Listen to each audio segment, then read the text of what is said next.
అంటే మనం యూజ్ చేసే ఫ్లూయిడ్ని బట్టి ఉంటుంది అది. మరి దాంట్లోకి వెళ్ళి ఇప్పుడు మేడం ఒకటి చేసింది కదా, ఇగో ఇది ఇట్లా ఈ విధంగా ఉంటుంది. మరి ఇది అయిపోయింది కదా, మరి దీన్ని మళ్ళీ ప్యాకప్ చేయాలి కదా, ఇక ఈ విధంగా మళ్ళీ సెట్ చేసుకోవచ్చు మనం. ఓకేనా? దీని పక్కన పెడుతున్నా చూడండి, ఇట్లా ఉంటది. ఇందాక నేను తీసిందేమో ఇట్లా ఓపెన్ ఉంది, జస్ట్ ఇది పీకేస్తే మనకు డైరెక్ట్ ఓపెన్ అవుతుంది. మరి ఇది చూడండి ఎంత సెక్యూర్ ఉందో.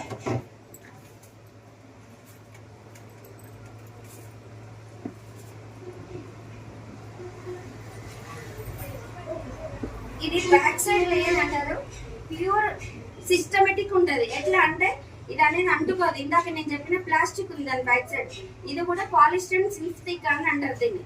ఇగో ఇట్లా ఈ విధంగా మనం లేయర్ చేసేస్తున్నాం, అంటే మనం పేస్ట్ చేయడానికి.